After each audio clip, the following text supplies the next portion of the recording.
Mes žinai, kiek čia 10 minučių užvarėm. 10 minučių dabar kalbėjom. Kalbos. Jo, įžanga. Sveiki, aš esu Paulius Palionis, sveikinusi su jumis su nauja laida Žiburys. Šioje laidoje kalbinsiu žmonės, tikinti jaunimą, kurie savo darbais, savo pasirinkimais rodo šviesą, Jėzaus šviesą šiam pasauliui.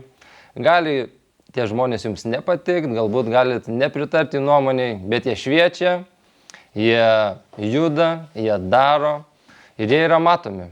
Ir šiandien aš pasikviečiau į svečius Ramūną Bartulį. Sveikas, Ramūnai. Sveikas, Pauliau.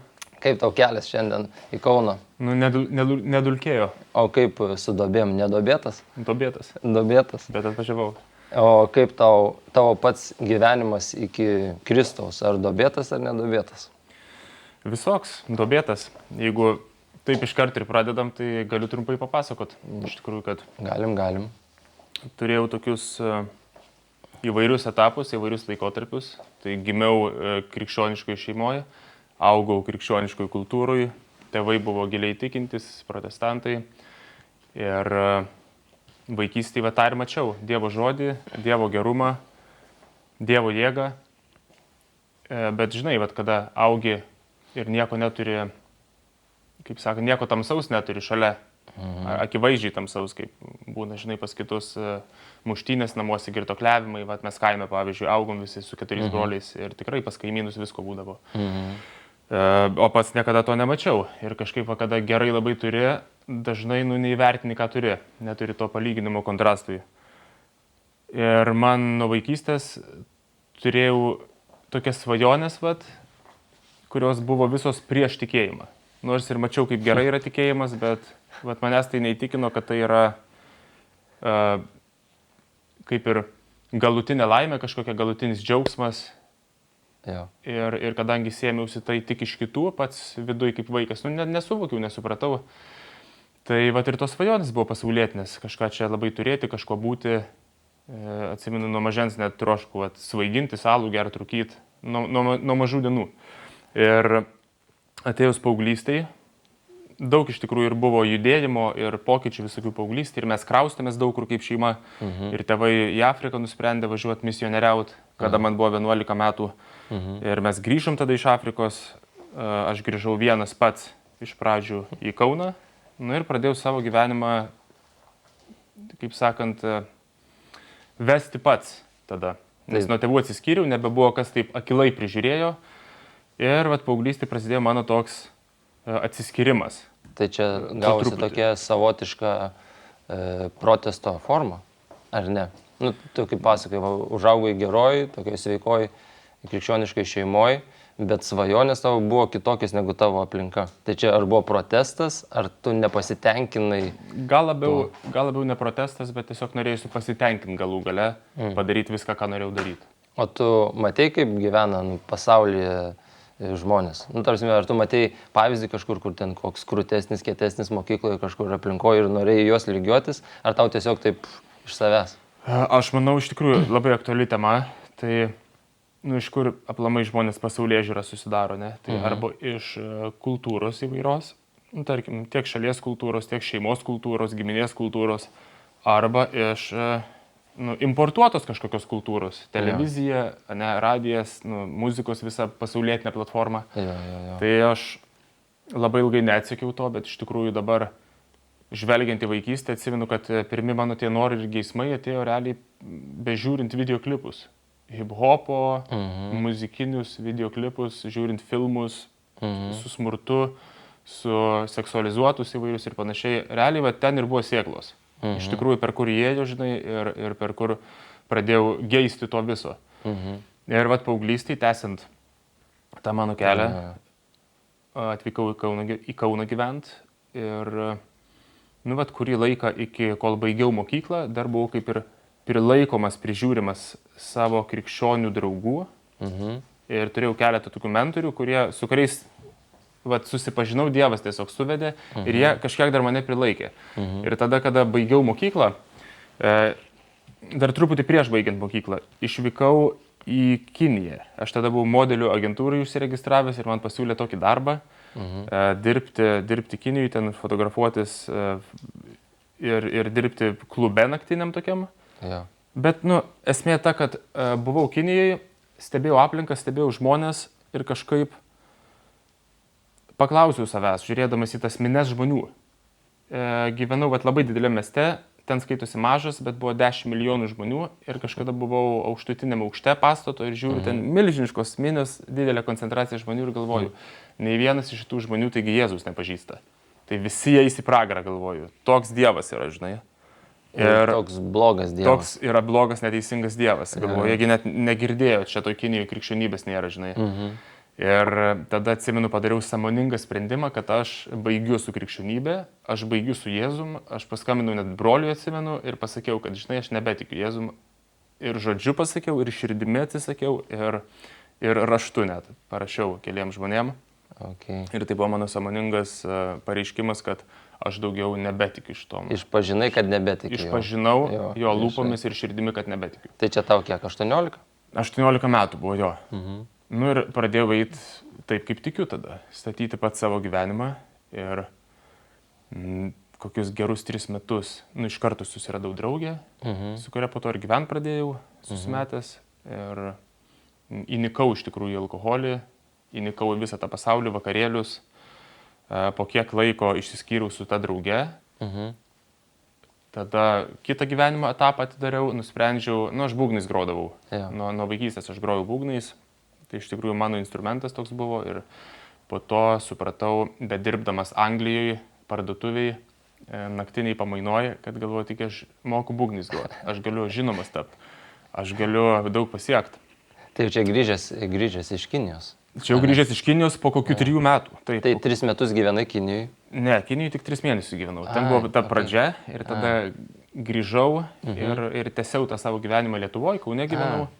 Ir žodžiu, po kurio laiko su savo drauge išvažiavau į Angliją ir mes ten po to išsiskyrėm. Ir aš toliau sukau galvą išsiskyręs, kaip čia man dabar prasmę atrasti gyvenimo.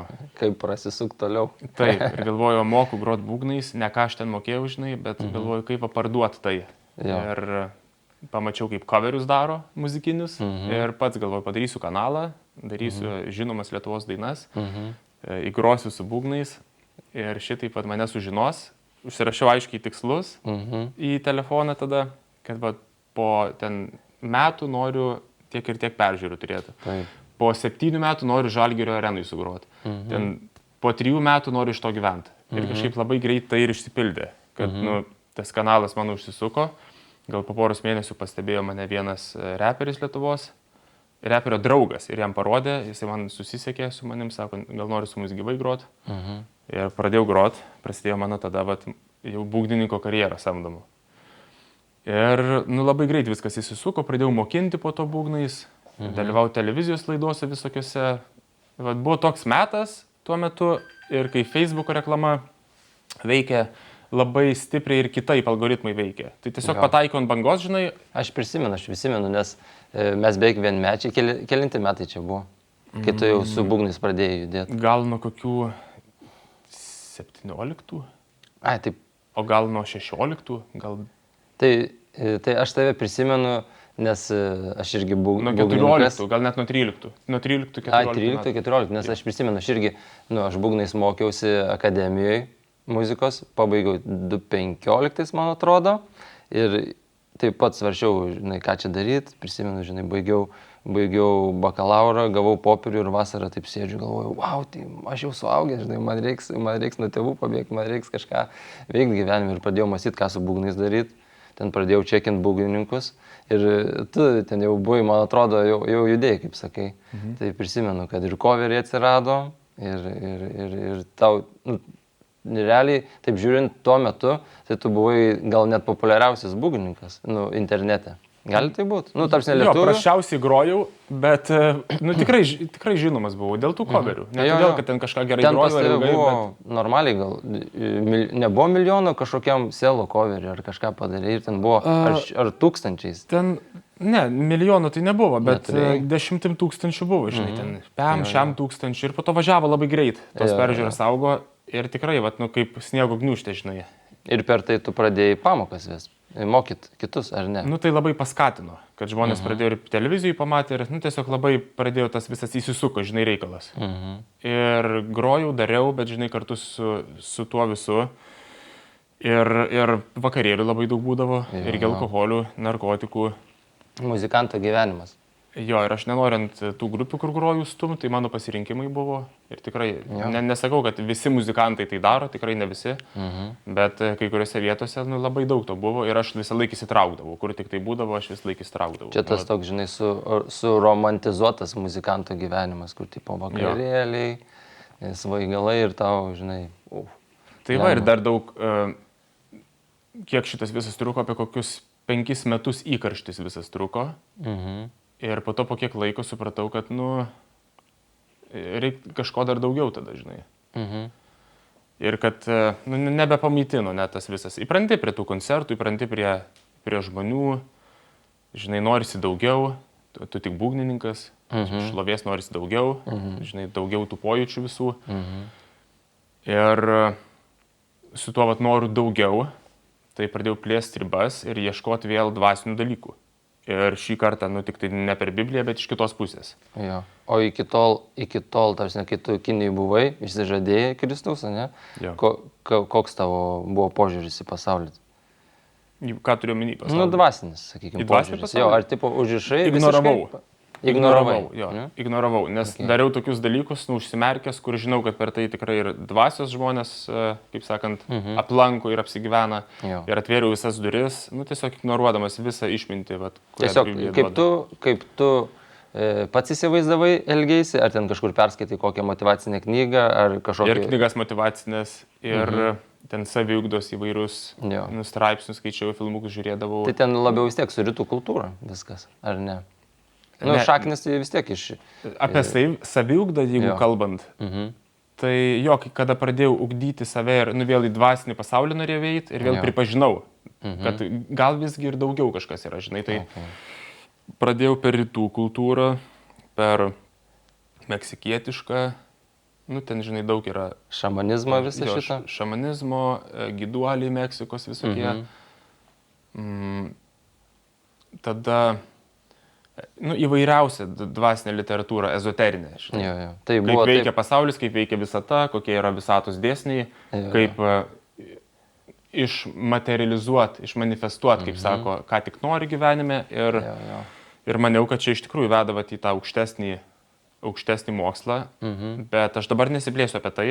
Esmė, kad tame ėjau kokius irgi apie 3-4 metus, toj saviugdoj. Čia jau kai pradėjau praktikuoti aktyviau.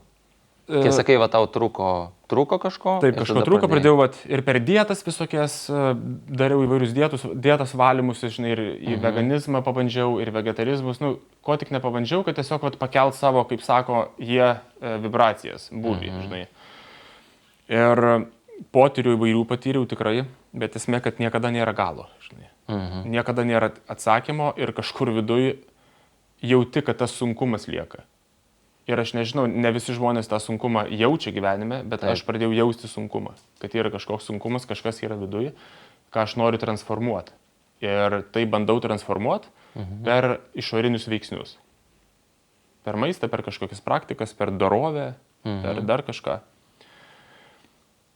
Ir iš esmės, žinai, nesakau, kad visiškai nieko nepakeitė tie dalykai. Tai davė ir gerų dalykų. Tikrai atsisakiau ir... alkoholio, pavyzdžiui, narkotikų, tai dar nebuvau pas Jėzų atėjęs, bet supratau. Įvairios nuodėmės susijusios su kūnu, irgi, žinai, tiesiog uždariau tą skyrių, nes supratau, kad tikrai atverinėjau duris į tamsai. Bet baigiant šitą ezoterinį skyrių, tai mokinausi, skaičiau, ten filosofavau ir toks pavojingas momentas atėjo, kada pagal rytų filosofiją gerai jos nesupratęs, gerai jos neišanalizavęs, nes vėlgi New Age'o praktikose visose, New Age, tai samplaka visų tų tikėjimų į vieną, į toks kokteilį, žinai. Modernus toks, žinai. Jo, nieko realiai nedarai iš tikrųjų giliai. Ten biški budizmo, žinai, biški hinduizmo pasidomi, biški dar kažko, bet išsirenki, kas tau į nieką neini giliai. Ir tu negali apriepti ir būti visų galų meistrų iš tikrųjų, ne, kaip negali būti jau ekspertas ir būgnų, ir fleitos, ir violončelės kokios, ir dar kažko, vis tiek turi pagrindinį. Tai lygiai taip pat ir su kokiu budizmu paimkim. Žmogus, kuris šneka apie budizmą ir komentuoja ir mano, kad žino, nors jisai ten metus pasiskaitė, biški keletą knygų paskaitė, žinai, pakalbėjo su pora žmonių, pažiūrėjo porą filmukų internete ir skelbė jau apie budizmą. Jisai nieko nežino iš tikrųjų. Tai vat noriu pasakyti, kad niekur giliai neėjau, bet paviršutiniškai viską žvelgiau ir tada pažiūrėjęs į tas rytų filosofijos idėjas, man pradėjo rodytis ir pradėjau tikrai tikėti tą idėją, kad reikia viską paleisti ir visko atsisakyti. Ir netgi savo ego. Ką iš tikrųjų Dievas davė. Dabar jau žiūriu, kad ego yra mūsų asmenybė, visa mūsų, kaip mes kaip žmogus veikiam, kas mes esam kaip žmogus. Tai įrankis duotas Dievo, kurį tiesiog Dievas turėtų naudoti. O aš pradėjau galvoti, kad reikia ir jo atsisakyti, reikia viską mesti, viską palikti, įeiti į tylą, į ramybę pačiam.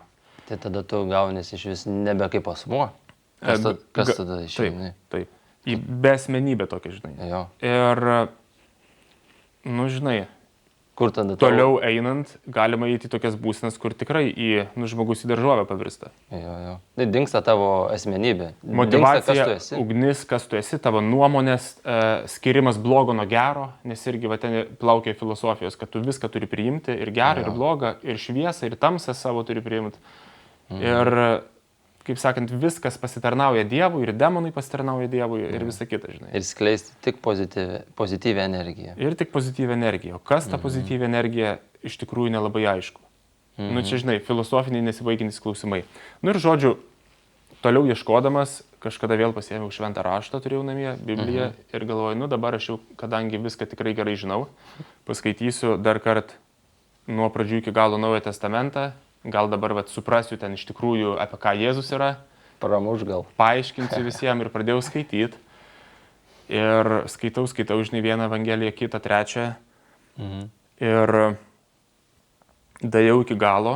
Ir tiesiog beskaitant link galo tokia šviesa nušvietė vidų mano. Tokia, kurios negaliu paaiškinti. Žinai, kad čia yra tiesa tiesiog. Ir tai buvo labai stipru. Kur logiškai nieko negaliu paaiškinti. Truputį bandau ten suvinėti galus, ką tas Jėzus padarė dėl manęs, žinai, per ezoterinius terminus visokius rytietiškus, žinai, kaip jis mano karmą išvalė ir panašiai. Bet realiai nesuprantu iki galo, bet žinau, kad čia yra tiesa toks žinojimas. Ir kažkaip netrukus po to, dar daugiau pasiskaičiau, pradėjau melstis, kalbėti su Dievu ir atėjo toks žinojimas, kad aš turiu grįžti pas Jėzų. Tai kada buvo kelinti metai arba prieš kiek metų? Prieš 3 metus, 2021 metai buvo. Tai, palauk, čia karantino laikotarpis tikriausiai, ar ne?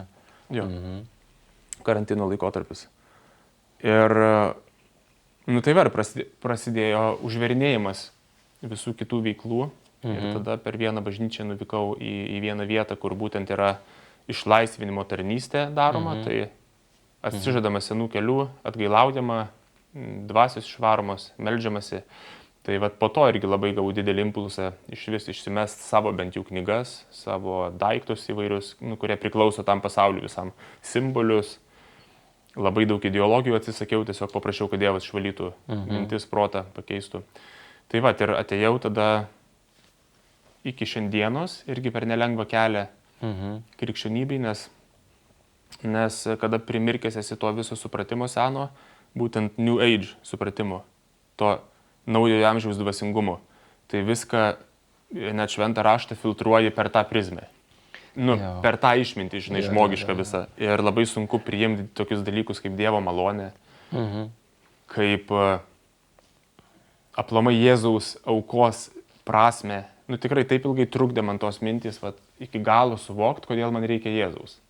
Vis norėdavau dar kažkaip prigretinti Bibliją prie rytų mokslo ir kažkaip sutapatinti, kad visgi tai tą patį reiškia, žinai, ar tiesiog, O kaip tau dabar požiūris į tą blogą į Dievą, palyginus, kai tu stovėjai, žiūrėjai nuo to pastato stogo ir galvojai, kad blogas Dievas. Kaip dabar, Čia, žinai, labai svarbus klausimas, manau, kiekvienam ir tikinčiam, ir netikinčiam, būtent apie tos žmonės, kur, sakom, jie visi pragarais. Pirmas dalykas, tai mes negalim teisti, kas į pragarais, mes nežinom. Ir Dievas jų širdis teis. Taip. Ir aš negaliu sakyti, kad visa ta minė eis. Čia vėlgi mano žmogiškumas ir nepažinimas rašto ir Dievo žodžio, o šiaip manau, kad Dievas teisingas. Ir jeigu jisai mane paskatino grįžti pas Jėzų, jeigu pas jį ateina įvairiausi žmonės, narkomanai, satanistai, žmogžudžiai ateina pas jį, Taip. tai kiekvienam žmogui iš tikrųjų yra galimybė. Jeigu jisai ieško Dievo, jeigu jisai gauna tą impulsą ieškoti Dievo, tai tikrai jisai atras Dievą ir suras. Taip. Ir, žinai, paskutinis dalykas, kad Dievas tikrai yra teisingas. Pasitikiu Dievu, kad jis yra teisingas ir jis tikrai nei vieno nenuteis neteisingai. Kad kažkas nevertas, tarkim, pražūties ir kad pražus. Ir šitas suvokimas tai tik tai atnaujinant protai vyksta. Kada skaitau Bibliją, susipažįstu su jo žodžiu, imu pasitikėti jo žodžiu ir ateina toks užtikrintumas, žinai, kuris pramuša filosofiją. Ir kaip dabar tavo santykis buvo su tėvais? Sakykime, tu išsižadėjai Kristaus, kai buvai, ar ne? Kaip tikintis tėvai, aktyvūs tarnautojai su tavim bendravo ir ar buvo kažkoks pokytis, kai jau atėjai pas Kristų, ar tu pranešiai, ar tuo laikotarpiu iki kažkurio tai laiko tu nesakei niekam apie pokytį? Pranešiau, bet į pirmą klausimą, tai kad sakai, o kaip tuo metu santykis su tėvais buvo, kol netikėjau, ne? Kai jau išvažiavai, tėvus palikai Afrikoje, ar ne? Bet geras, draugiškas santykis buvo tikrai. Tėvus gerbiau visada, tik tai, kad negerbiau jų įsitikinimų, bet vis tiek stengiausi pagarbo išlikti ir kažkaip tas santykis geras buvo. Tai aišku, buvo iš mano pusės, ypač į tėvo pusę tokių, kad gundimų gal net sakyčiau, kad tu tėti nežinai tiesos, žinai, aš išaiškinau tiesą, aš tave apšviesiu, žinai. Auklėjai tėti. Jo, vos neatsiversk į budizmą ir panašiai. Toksai nebrandus, žinai, tiesiog nusišnekėjimas pastovus. Tai būdavo šitie dalykai ir kartais, žinai, žiūrėdavau, labai irgi verdindavau į savo tėčių ir mamos žmogiškumą ir visų krikščionių. Tiki Dievą, žinai, bet jūs vis tiek savo problemose pažiūrėkite jūs. Taip. Tas pats per tą patį meldžiatės už tos pačius dalykus, žinai, taip vertini kitus, teisi pats į save nepažiūrėdamas, nesuvokdamas net. Ir žiūrėdavau į save, bet nematydavau, kad iš tikrųjų pats silpnas, nuogas ir basas, žinai. Tai santykis šiaip buvo geras, vis tiek bendraudavom, susitikdavom, viskas gerai būdavo, o kada įtikėjau, tai mamai iškart pasakiau, žinai, mama, sakau, aš žinau, kad Jėzus yra tiesa, atradau. Ir po tą dieną sekmadienį Vilniaus bažnyčiai vienoj. Ir mama, žinai, vos nubėgo pastoriui pasakė. O pastorius, žinai, tada privertė mane eit paliudyti. Aš nenorėjau visiems sakyti, bet gal ir gerai, kad privertė, nes, žinai, toks spyris pasakyti visiems ir už tave tada ir meldžiasi ir palaiko. Reikia kartais to spyrio. Jo. Tai jo, pasakiau ir apsidžiaugė visi labai. Šventė buvo. Buvo šventė. Super. O tai dabar kur tu randiesi, ką tu veiki, trumpai pasakyk, papasakok. Dabar visa mano būgnų veikla uždaryta ir nežinau, ar bus atidaryta kada, nesišviečia kol kas. Taip atsitiko, kad irgi daugiau mažiau prieš 3 metus mes išsikraustėm iš Kauno į kaimą gyvent. Susiklostė padėtis, mano žmonos tėvas ūkininkas, jam ten reikėjo pagalbos ir ten vyko perversmai ūkyje įvairūs. Ir taip atsitiko, kad mes ten išvykom gyvent. Ir susitvarkėm namus. Aplinką visą, tai gyvenam gamtoj, labai tikrai gražiai, labai laimingai, gausoji, visko aprūpinti. Ir irgi nuklausdavau dažnai savęs, prie ko čia tas kaimas mano gyvenime, žinai. Prie ko čia tos avys visos, prie ko čia tas mėšlo mėžimas, žinai. Ar aš neturiu kažką geriau ką veikti. Bet iš tikrųjų per tą buvimą ten labai daug aplamai atsakomybės, išmokau rūpesčio, ko vaikystėje galbūt neišmokau, tą dalį praleidau ar paauglystėje. Iš atsakomybių pusės. Iš atsakomybių pusės, jo, iš tokio vyriškumo, žinai, šeiminiškumo,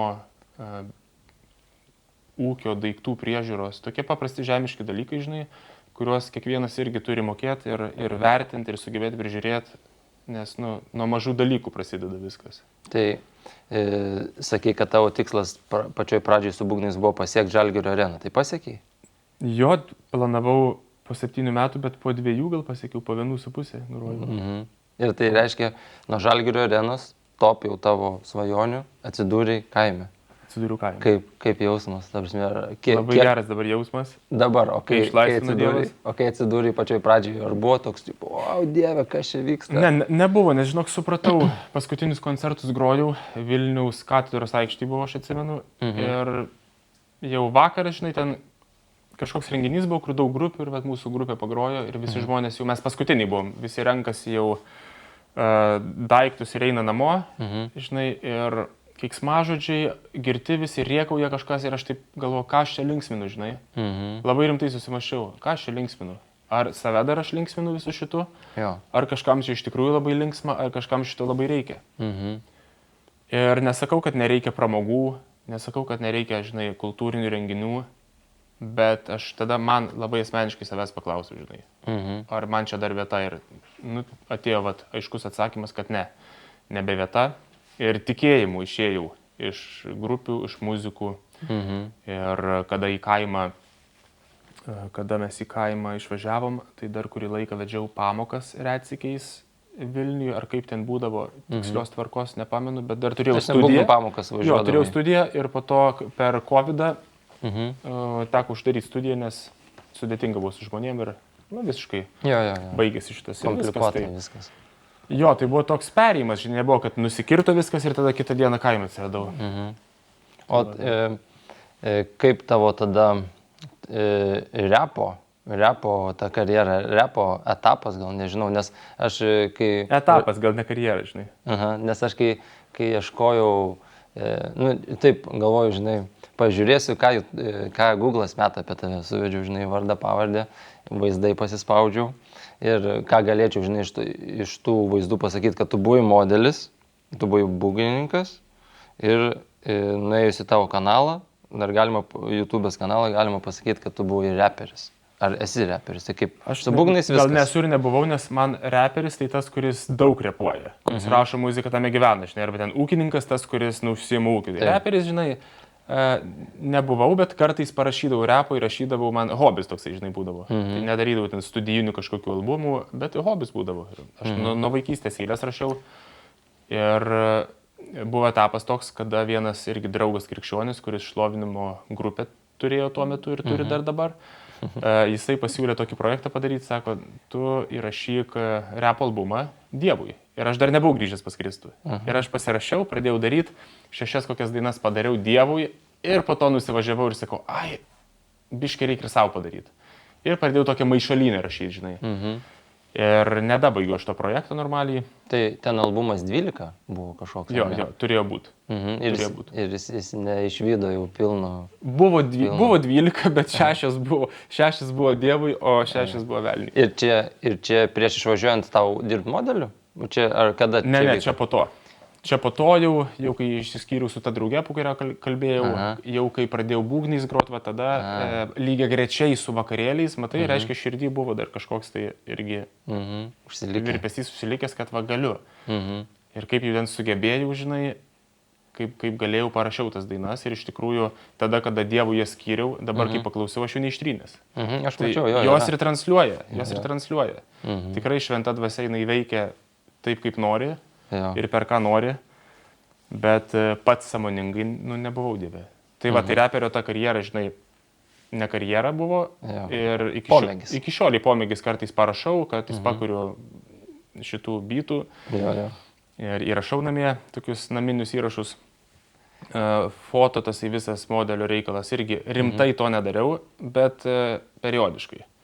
Karts nuo karto kokiam ten rūbų kolekcijai naujai. Ir dabar ką, viskas jau irgi uždariai, ar ne? Visiškai uždaryta, jau 5 metus uždaryta. Tai uždarytas daugiau jau. Uždarytas modeliavimas, ar kaip galima pasakyti. Tada būgnai kaip ir jau tikriausiai uždaryti. Uždaryti ir iš tikrųjų uždaryti, būtent nes Dievas keičia ir, žinai, klausiau savęs, kažkurį laiką, tai kodėl aš iš vis pradėjau daryti tuos dalykus, kuriuos dariau. Žinai, ir kada aš savo atsakiau labai aiškiai, kad pradėjau pašlovinti save. Taip. Visus. Repą, modeliavimą, būgnus, kad save pašlovinti. Ir toks buvo motyvas. Ne todėl, kad, žinai, būna tų žmonių, kurie myli būgnus, jie ten groja Rusijai 5 valandas susidarė, tikrai techniškai viską, aš toks nebuvau. Aš iš raumens grojau. Per prievartą, žinai. Suspaudimu. Jo, modeliai irgi būna, kurie turi iš tikrųjų duomenis tuos ir ūgį, ir viską, ir charizmą modelių. Aš nelabai to turėjau. Aš tiesiog norėjau tame būt, man patikdavo ta visa aplinka, nuotraukos gražios, viskas, žinai, bet aš nebuvau širdį ir aplamai savo visą charizmą, charakterių modelis, tai tikrai ne. Ir tai buvo grinai, pritemti tokie dalykai, tai aš jų ir atsisakiau. Ir labai nesenai taip visiškai tą būgnų idėją palaidojau, pripažinau iki galo, kad, nėra mano širdį iš tikrųjų tai. Ir žinau, kad kada su Dievu eini, šitas gyvenimas yra ir trumpas labai, bet ir tuo pačiu ilgas. Ir Dievas labai įvairiai pasuka ir tikrai tikiu, kad jisai veda į ten mane, kur jam reikia. O repas išliko, nes praeitą kartą, kai kalbėjom su tavim, rodė keletą demo versijų, tai turi planų. Turiu planų, bet nededu jų į, kaip pasakyti, į prioritetą. Iš tikrųjų, tikrai dabar toks etapas ir šeimoje pas mus labai gyvas. Labai gyvas, labai žmona nesenai atėjo pilnai pas Kristų, jam visiškai atsidavė irgi buvo ezoterikoje, išsižadėjo visko. Visų ideologijų, išsivalė namus. Ir tikrai norime eiti Kristaus link ir, nesvarbu, ar per repą, žinai, ar per kažkokį tai pamokymą, ar per indų plovimą tarnau Dievui, ar per bet ką. Taip. Bet iš tikrųjų tai, ko jis nori. Ir jeigu nebūsim tinginiai, apsileidę, apatiški, tai Dievas tikrai nuves. Irgi nėra, kad jis nutems, žinai, už pakarpos ir automatiškai viską jis padarys. Bet ir mums reikia pajudinti kojas ir rankas, bet tikrai tikiu, kad nuves. Jis beldžia, mums reikia atidaryti. Taip, ir šnekamų reikalų. Visada šneka. Jo. Žinai, kartais meldžiamės Dieve, šnekėk. Aš šneku, visada. Jo. Tu klausyk. Ir dar būna kartais, kad nepaliekam Dievui šnekėti vietos, nes mes norim daug šnekėti. Žinai, pasakot, tarsi jis to nežinot. Monologas. jo, monologas. Ir po to dėjuojam, kaip aš negirdžiu Dievo balsą. Tai prieš mąstant apie šitą laidą, aš taip meldžiausi ir Dieve, sakau, prašau, Dieve, duok idėją, kaip galima būtų pavadinti šitą laidą, kaip iš vis galėtų tą laidą, šitie pokalbiai vystytis toliau. Ir skaičiau raštą, meldžiausi ir Dievas priminė rašto vietą iš Mato Evangelijos 5 skyriaus 14-16 eilutė. Jis skamba taip, kad ten Jėzus kalno pamokslė pamokslauja, šneka žmonėm ir šneka apie krikščionių identitetą. Ir sako, jūs esate pasaulio šviesa, neįmanoma nuslėpti miesto pastatyto ant kalno ir niekas uždegęs žiburį nevožia jo indų, bet stato į žibintuvą, kad šviestų visiems, kas yra namuose. Taip te šviečia ir jūsų šviesa žmonių akivaizdoje, kad jie matytų jūsų gerus darbus ir šlovintų jūsų tėvą, kuris danguje. Ir aš perskaitau šitą vietą raštų ir man taip žiburys, tas žodis užstrigo. Ir mūsų identitetas Kristuje yra atspindėti Jėzaus šviesą šiam pasauliu. Kad tas žiburys, tas tikėjimas Jėzumi turi būti matomas. Ir kaip tu matai dabar Lietuvos bažnyčiose arba galbūt savyje ar šiaip jaunimo tarpe, kaip jaunimas, ar jie drąsūs tame, ar kai jie atgimsta, slepia, ar įtakoja. Tiesiog kokia tavo nuomonė apie tai, kad Jėzus nori, kad mes neštume jo šviesą šiam pasauliui. Ir kokia situacija tu pats susidūręs bažnyčiose, šiaip artimam tavo rate jaunimo? Situacija įvairi iš tikrųjų. Žinai, Jėzus, kada mes jį įsileidžiam į savo širdį, patikim, kad jisai mirė už mus ir prisikėlė ir išpažįstam lūpomis. Jo dvasia apsigyvena mumise ir mes tikrai pradedam šviesti, jis tiksliau mumise ima šviesti, kaip lempa užsidega. Tik tai dar būna visokiausių nešvarumų ant tos lempos, žinai, ir kuo didesni tie nešvarumai, tuo šešėliai didesni. Ir aš manau, kad aš tai pažįstu labai daug jaunų žmonių, kurie išpažįsta garsiai. Ir per Facebooką, ir per Instagramus savo, ir menininkų, kurie, tikrai skelbia Jėzų, nesigėdydami. Bet žinau ir tokių, ir čia ir Aš labai ilgai toks buvau, kurie nesiryžta skelbti ir jiems nepatogu arba nežino, gal kokiu būdu paliesti savo draugus ar šeimą, nenori būti, kaip pasakyti, neteisūs likti arba kažkokie fanatikai kitų akyse. Tai aš kadangi pats tokią patirtį turiu, galiu trumpai Taip. papasakot, kad Gerai. mano manimu tas slėpimasis kaip žiburio ateina iš neatnaujinto proto. Nes kai Biblija šventas raštas sako, ne, kad nusisukite nuo nuodėmingo gyvenimo ir atnaujinkite savo protą. Taip, kad žinotumėte, kas yra tobula ir kokia priimtina Dievo valia. Taip. Tai be to proto atnaujinimo neatsinaujina mūsų įsitikinimai, net įsitikinimai slypi mūsų prote. Mūsų pasąmoningi visokie, pasąmoningi proto veiksmai, kurie automatiškai iškyla, mintis, kurios automatiškai ateina. Užtrunka laiko, kol mes užsėjam tą širdį iš tikrųjų Dievo žodžiu, kad automatiškai Dievo žodis ateitų. Ir aš labai stipriai matau, kad kol neatnaujinam savo proto visokiojopai, tol dar sunku šviesti, nes nėra to tikėjimo. Bet kuo labiau mes jį atnaujinam per švento rašto skaitimą, per bendravimą su tikinčiaisiais, per skaitimą kažkokių tai komentarų krikščioniškų, tiesiog pasineriam į Dievo realybę, tai tuo greičiau tas protas atsinaujina, bet tai tikrai yra procesas. Ir man, pavyzdžiui, protas pradėjo taip labai stipriai atsinaujinti, tik sakyčiau, prieš kokius 1,5 metų. Labai stipriai. Ir kada tai pradėjo vykti, kai pradėjau skaityti šventą raštą pastoviai ir melstis. Jo. Ir tikrai, žinai, čia nėra mistika kažkokia. Kame būni, tuo ir tampi. Į ką žiūri, tuo ir tampi. Tai iš esmės asmeninis ryšys su Dievu, asmeninis ryšys su Jėzum. Asmeninis ryšys su Jėzumi. Kol to nebus. Taip.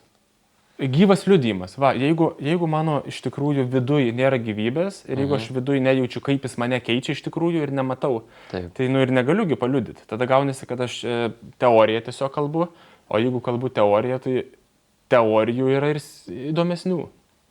Bet jeigu mane iš tikrųjų pakeitė, jeigu aš galiu pasakyti, tas man atsitiko, aš buvau nelaisviai, dabar aš esu laisvas toj ir toj srity. Kad kovojau su to gyvenime, bandžiau visaip išsiimti ir Jėzus padeda išsiimti. Ir tai ne per dieną, ne per savaitę, kai kurios dalykus per mėnesį, kai kurios per metus. Taip. Bet padeda. Ir tada jau gaunasi liudijimų, žinai. Ir tada nebeišeina nešviesti, nes tu tiesiog susitinki su žmogumi ir sakai, man taip atsitiko. Ir švieti. O kaip jaunimo tarpe? Aš pats asmeniškai nemažai su jaunimu bendrauju, mes tarnaujam jaunimui. Ir aš asmeniškai esu pastebėjęs, kad jaunimas ateina į bažnyčią, susitinka su Jėzum, būna tas pirminis toks, žinai, impulsas, visiems ten skelbi pasako ir po to taip sėda. Ir aš galėčiau padaryti tokią išvadą, kad trūksta jaunimui tos tokios krikščioniškos kultūros Lietuvoje. Ar gali tai būti? Tarsi, kad dabar, pavyzdžiui, pažiūrėjus ten YouTube ir kur podcastai, 99% yra pasaulietiniai, viskas, kur tu ką įsijungsi, viskas yra pasaulietinė, žinai, kultūra.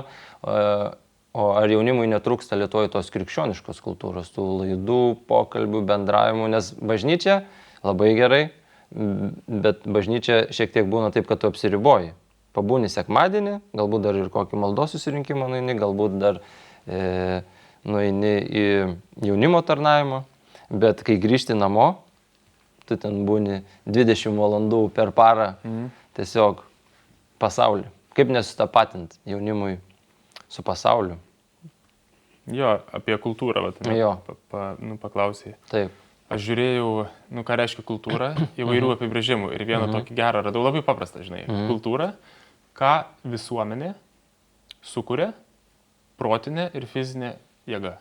Ir kultūra, ne? Atrodo, kad kultūra galbūt yra tik tai senasis palikimas visas, kultūra, žinai, kaip etninės dainos kažkokios per tūkstantmečius, kas nusistovėjo ir dabar mes įrašyta istorija, bet iš tikrųjų ir mūsų šitas pokalbis, mes dabar gal ne proto galia, aš dar pridėsiu krikščionišką kultūrą, ką žmonės kuria, fizinė, protinė ir šventosios dvasios galia, jėga.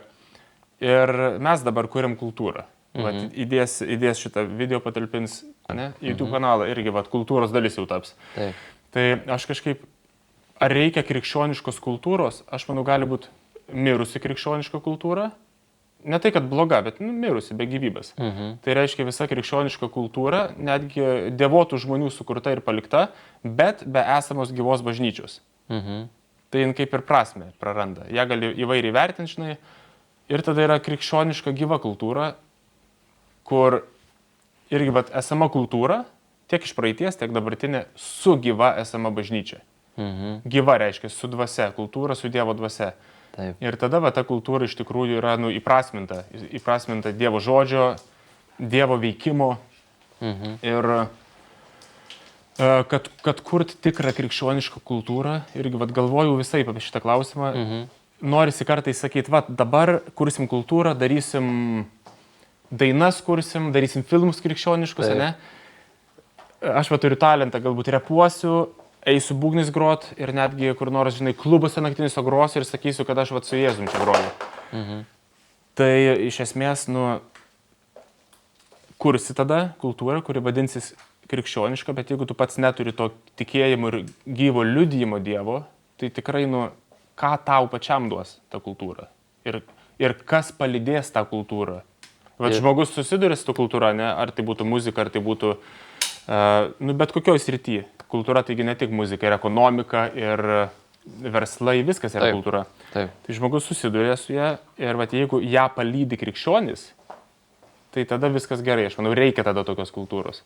Ir jeigu Dievas tikrai mus kaip kūrėjus su talentais, ar muzikiniais, ar ekonominiais, ar kažkokiais, tai žinai, teatraliniais, ar dar kažkuo, įveda per mūsų talentus į tarnystę, tada taip.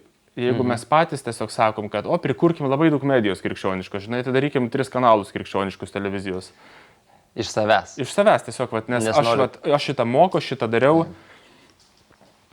Nėra pagrindo. Netikiu tuo. Tai aš tikiu, kad reikia kultūrą visais būdais vystyti ir tarkim, kaip krikščionis aš galiu dalintis savo tikinčių draugų menu, bažnyčios gali ekspozicijas daryti, dalintis renginiais per socialinės medijas įvairias, naudotis visus šiuolaikinius būdus, kaip skleisti, supažindinti, kad čia krikščionių menas, žinai. Jo. Bet pats žiūriu labai asmeniškai šitą, kaip man prisidėti prie krikščionių kultūros, tai iš tikrųjų būti su šventąja dvasia. Ir tai tavo nuomonė yra tokia, kad jeigu tu darai tik dėl darimo ir tame, kad ir krikščioniškam, sakykime, pavadinkime, ne? Jeigu tu sugalvoji krikščioniškas turinys ar krikščioniška veikla, bet tame nėra dvasios paliudijimo, Dievas tavęs neragina, nėra pagrindo iš esmės, tai gaunasi tik tušti žodžiai. Iš esmės net neša vaisiaus. Ne, nes Dievo dvasia nemeluoja. Ir kaip aš savęs neįtikinau logiką, žinai, apie Jėzų, skaičiau Bibliją, palietė mane ir aš žinojau. Tai lygiai taip pat kaip ir apaštalas Paulius, nesako, kad mes neiškilę kalba atėjom. Nesu iškilę kalba, bet mes atėjom su Dievo jėga. Ir jeigu nėra Dievo jėgos, tai tikrai tu gali gražiausius filmus kurt, gražiausias dainas. Ir tai bus tiesiog, jeigu tuo pagavai žmogų, ne Dievo dvasia, bet tuo pagavai, tai tuo ir turėsi išlaikyti. Ir kai tik tu nustosi kurti tą gražią mediją, pavyzdžiui, linksminti, žinai, tai dings ir fanai.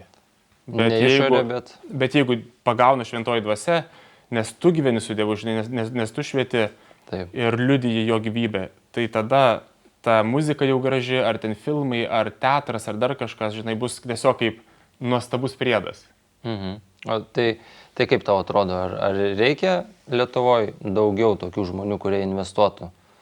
Aš manau, vienareikšmiškai reikia. Reikia. Pažiūrėk, mes gyvenam šitam pasaulyje. Ar reikia, kas krikščioniškas mokyklas statytų? Aišku, reikia. Ar reikia, kas krikščionių politikoje? Tai aišku, kad reikia. Pažiūrėk, vienam pasaulio gale kokios santvarkos, ne politinės. Ir čia Europai, pavyzdžiui, palyginus mes labai laisvai gyvenam. Ir kodėl? Nes Europa tikrai yra persmelkta krikščionybės. Pastatyta Europa ant krikščionybės pamato. Ant to pamato pastatyta, taip, ir Amerika lygiai taip pat. Nesvarbu, kokia dabar būsena, žinai, bet tai akivaizdus įrodymas, kad reikia. Krikščioniška kultūra, tai taip, visur turi būti įsiskverbęs Jėzus. Visas sritis. Ir be pagrindo, be Jėzaus, tai nieko.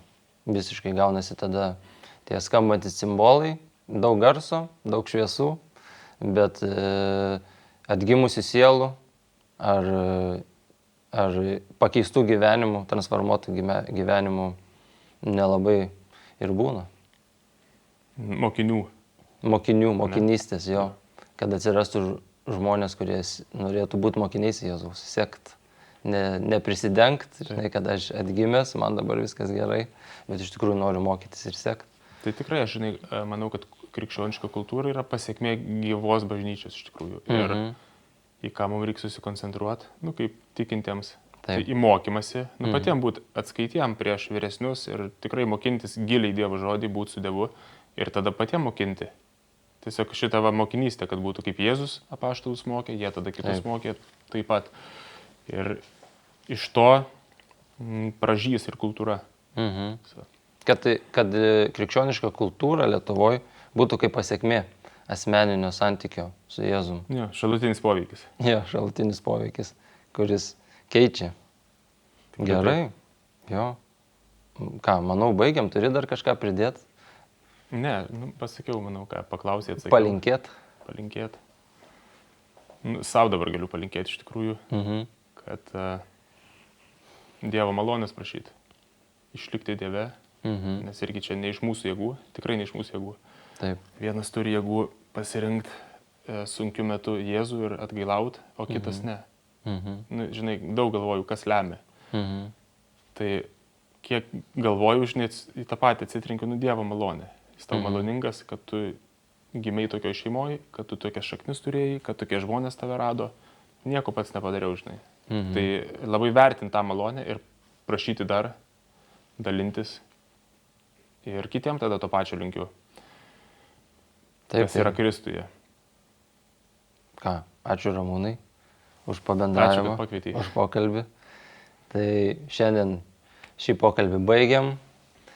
Ačiū, kad žiūrėjot, ačiū, kad išklausėt iki pabaigos ir paspauskit like, pakomentuokit, pasakykit savo nuomonės po šito video, dalinkitės žinia apie Kanal 10, apie šitą laidą ir kiekvienas, kuris gali ištiesti ranką, parodyt kitam, padarykit tai, nes Jėzus nori pasiekti kuo daugiau žmonių, tai mes galim būti to dalininkais ir būkit palaiminti.